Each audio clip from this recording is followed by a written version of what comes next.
Hello guys, welcome back to our channel. നമ്മൾ ഇന്നത്തെ നമ്മുടെ ഒരു ഡേ ഇൻ മൈ ലൈഫ്. ഇന്നൊരു ഞായറാഴ്ചയാണ്. സാറാൻ്റെ വീട്ടിൽ പോകണം, പക്ഷെ ഞാനിപ്പോൾ എൻ്റെ വീട്ടിലാണ്. കാണിച്ചു തരാം. ഇതാൻ്റെ വീട്. ഞാൻ സെൽഫി ക്യാമറ ആണ് അറിയാതെ എടുത്തത്.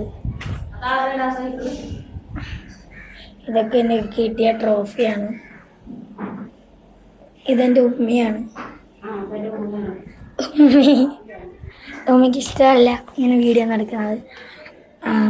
അപ്പോൾ ഞാനിപ്പോൾ ഇവിടെ ഒരു 15 സാധനൻ്റെ വീട്ടിലോട്ട് പോകണം. ആദ്യം ഉമ്മ പറഞ്ഞ് എന്തോ സാധനം വാങ്ങിച്ചു കൊടുക്കണം. പിന്നെ അപ്പുറത്തെ വീട്ടിൽ ആസിയ, അത് എൻ്റെ കസിൻ, അവൾക്ക് ഇന്ന് ഇറച്ചി വാങ്ങണം. അപ്പോൾ അതിൻ്റെ കൂടെ ഇതാണ്. അപ്പോൾ നമ്മൾ ഇറച്ചി വയ്ക്കാൻ പോവുകയാണ്, സാധനം വാങ്ങിക്കാൻ പോവുകയാണ് ഗൈസ്. അപ്പോൾ അവിടെ ആൾക്കാർ വന്നു. കാണാൻ പറ്റുമോ അറിയത്തില്ല. അതേ പോകുന്നു കണ്ടോ. നമ്മളിപ്പോൾ ഉടുപ്പാണമായിരിക്കുകയാണ്. അതുവരെ നമ്മൾ വെറുതെ ഒന്ന് വീഡിയോ എടുത്ത് നമ്മളങ്ങോട്ട് പോകുന്നില്ല കാണിക്കാം ഗൈസ്.